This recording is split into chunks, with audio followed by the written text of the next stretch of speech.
L'outil de travail, c'est toi seul. Tu n'as besoin de rien d'autre. Il faut que tu enrichisses cet outil, que tu travailles sur toi, parce que c'est de ton regard, de ta main, que tout va découler.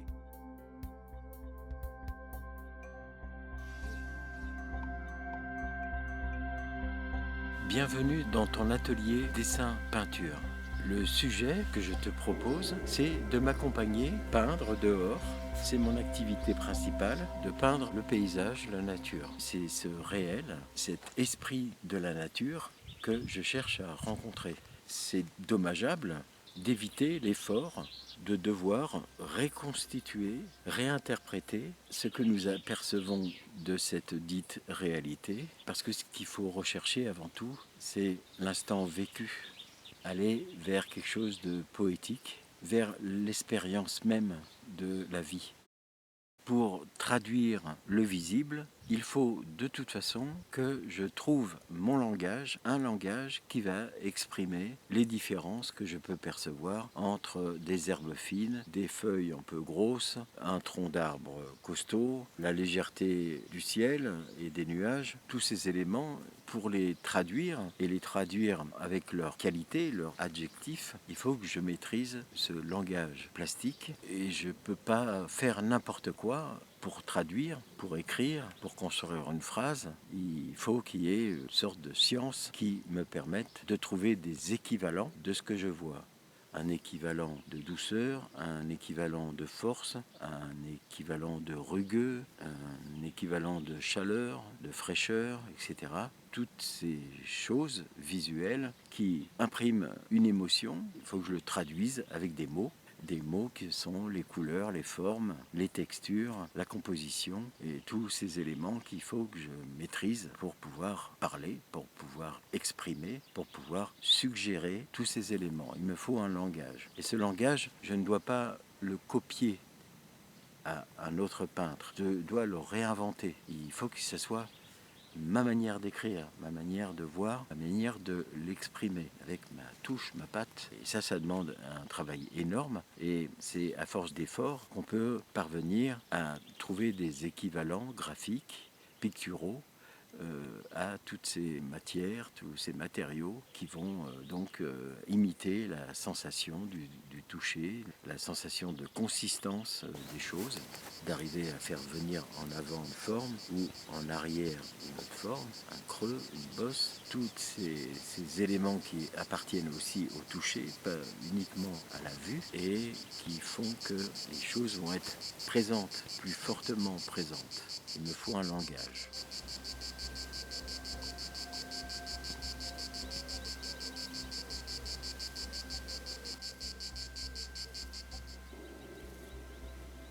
Le langage du peintre, c'est en quelque sorte un travail de traduction.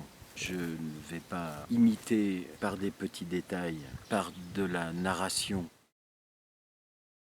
Si je sens quelque chose et que je fais, dans le sentir, mon geste, sans que je comprenne ce que je fais, sans le vouloir, le sentiment va passer. Parce que à force de travail, le travail me libère du formel et il y a des choses qui passent, elles passent de manière naturelle, comme je sens, je fais. Je traduis la chose et par répercussion, elle va être ressentie par celui qui regarde, ou celui qui écoute, celui qui lit. C'est pas vraiment magique, c'est que simplement, ce flow, il ne faut pas l'empêcher. Il faut tout faire pour qu'il puisse passer. Et donc, il faut ouvrir pour que les sentiments passent naturellement. Évidemment, si je suis un orateur et que je suis dans la tristesse, je vais essayer de parler de la joie, mais ma tristesse, qui est profonde, elle va se ressentir malgré tout. Si je suis un menteur, ça va sentir que je mens dans mes gestes, dans les traits de mon visage, et tout va suivre cette chose qui est intérieure et qui donc va donner forme aux choses. Ça part de l'intérieur vers l'extérieur. Tu me suis toujours là ? T'as pas trop chaud ? Ça cuit là aujourd'hui, hein. C'est pas toujours facile d'aller dehors. Quelquefois il pleut, quelquefois il fait trop froid, quelquefois trop de vent, quelquefois un mauvais prétexte et quelquefois un bon prétexte. Au-delà de l'image et de sa composition, la peinture a quelque chose en plus, c'est sa matière. Et la matière picturale a quelque chose à voir avec l'humain. C'est une matière humaine. une matière malléable, sensible. Et tout ce que j'inscris dans cette matière va un peu comme un micro-sillon se relire. Et on va pouvoir l'entendre. L'entendre parce que les choses sont inscrites dans cette matière et dans le geste. Tout est une question de forme d'esprit. C'est-à-dire que c'est la forme d'un esprit qui imprime dans la matière. À tel point que je vais comprendre les choses de manière différente. Ma culture, ma forme d'esprit, de quelqu'un d'autre qui a une forme d'esprit différente. Parce que c'est à l'intérieur de cette forme d'esprit que le raisonnement s'articule. Ce qui m'intéresse au plus haut point, c'est d'essayer de comprendre la forme d'esprit de la nature. Une sensation ne se rencontre pas dans un objet séparé du reste, mais d'une chose comparée à une autre. C'est le contraste entre des éléments différents qui crée une sensation particulière, une sensation poétique. De ne pas regarder une chose pour une chose sans son contexte, une chose séparée de son voisin. Il va falloir regarder entre les choses, c'est-à-dire comparer et regarder l'effet que la réunion des choses offre. Ça peut être une chose par rapport à son voisin, un élément par rapport à un élément, et ça peut être aussi un élément par rapport à son contexte, par rapport à son environnement, par le vide qui l'entoure, par rapport à l'ensemble, par rapport au cadre. Pour pouvoir comparer les choses entre elles, il faut voir d'ensemble. C'est la première des qualités du dessinateur, du peintre, à acquérir par toutes sortes d'exercices, par toutes sortes d'efforts, d'attention permanente, de voir large pour pouvoir comparer des choses disparates et faire ce travail de comparaison.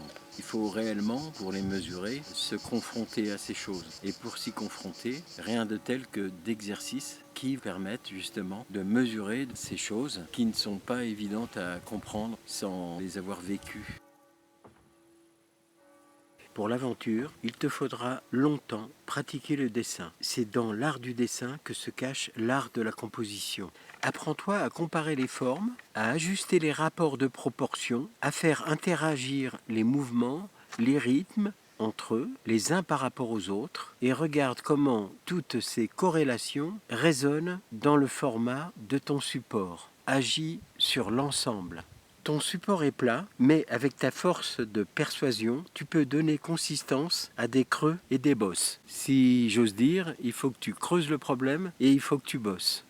Entraîne-toi à observer la gamme des valeurs de gris entre le noir et le blanc, entre l'ombre la plus sourde et la lumière la plus forte. C'est comme des marches d'escalier et tu vas comparer toutes ces valeurs les unes aux autres. Entraîne ton pouvoir d'imagination avec des gammes de textures, des variations de traits, des écritures graphiques à l'infini et assouplis ta main. Étudie l'interaction des couleurs, leur rencontre, leur mélange, leur contraste, comme un musicien entraîne son oreille pour éviter les fausses notes. Un tableau ne peut pas s'envisager en ajoutant et en observant des petites choses séparément et en ne se préoccupant pas de l'effet que va donner chaque élément sur les autres éléments, chaque espace par rapport aux autres espaces et par rapport au cadre du tableau, qui est l'ensemble. Un tableau est constitué d'éléments qui interagissent entre eux pour ne former qu'un seul élément, le tableau. Il n'y a pas de parties qui n'interagissent pas avec le reste. Il peut y avoir des interactions très différentes d'harmonie, mais aussi des interactions de tension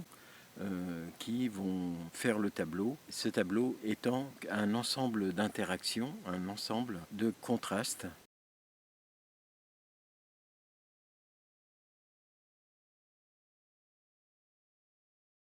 Il n'existe pas vraiment d'éléments nouveaux. Ce qui peut être nouveau, c'est des accords nouveaux entre les choses. On peut inventer, à mon sens, uniquement dans le rapport entre les choses.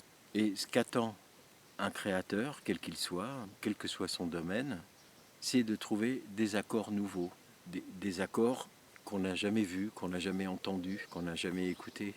C'est de cela qu'il s'agit lorsqu'on parle de techniques importantes, d'art du dessin, d'art de la composition, de la couleur, des formes. C'est en premier lieu de s'attacher et de mettre en place les choses essentielles, les fondations.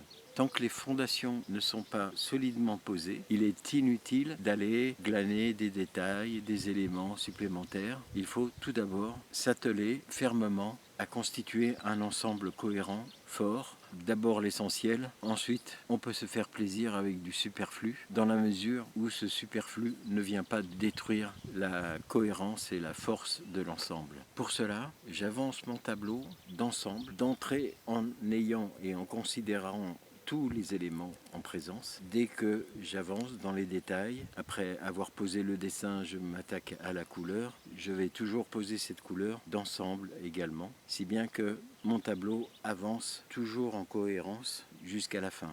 Chaque étape me permet aussi de m'atteler sur un problème particulier. Je vais concentrer mon attention, par exemple, sur le dessin quand, avec le fusain, je vais commencer à installer ma composition. Dès que j'ai des jus de fond, je vais commencer à poser les clairs, les foncés, les valeurs. Puis quand je vais m'attaquer à la couleur, je vais par exemple commencer par toutes les parties d'ombre pour pouvoir comparer les ombres entre elles. Ensuite, je vais faire tous les verts qui sont dans le tableau et comparer les différents verts entre eux. Les couleurs chaudes, les rougeurs, je vais les comparer également entre elles. Et tant que j'ai du rouge sur mon pinceau, je vais en profiter. Famille par famille. Si j'ai des textures différentes, si c'est un portrait, tout ce qui est carnation, visage, main, etc., je vais ainsi créer une famille visuelle qui va être le signe que c'est de l'herbe ou que c'est de la carnation. C'est une habitude très difficile à prendre. On va très rapidement avoir tendance à localiser notre regard et puis à faire les clairs, les foncés qui se touchent, les verts, les rouges, etc. sur une seule partie du tableau sans l'ajuster par rapport à tout le reste. Donc il vaut mieux avancer famille par famille. Ça c'est un gros effort à faire au départ de trouver la discipline pour faire ça. Là on parle technique mais c'est pas vraiment de la petite technique avec un regard large. La meilleure des techniques, la meilleure des technologies, c'est de mettre en œuvre nos capacités humaines, nos intelligences humaines. Et pour cela, il n'y a pas besoin d'intelligence artificielle, il n'y a pas besoin d'esbrouf ou de bidouillage technique, de maniérisme pour se retrouver avec sa simple vérité. Ouais, c'est facile à dire, hein.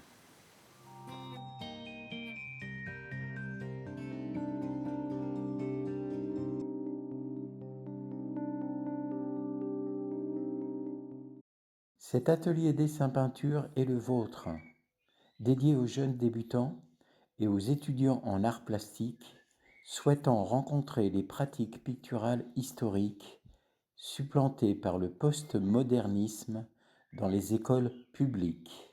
Seules les formations privées payantes enseignent les fondamentaux et savoir-faire, privilège que cette chaîne, avec des moyens sobres, propose gratuitement.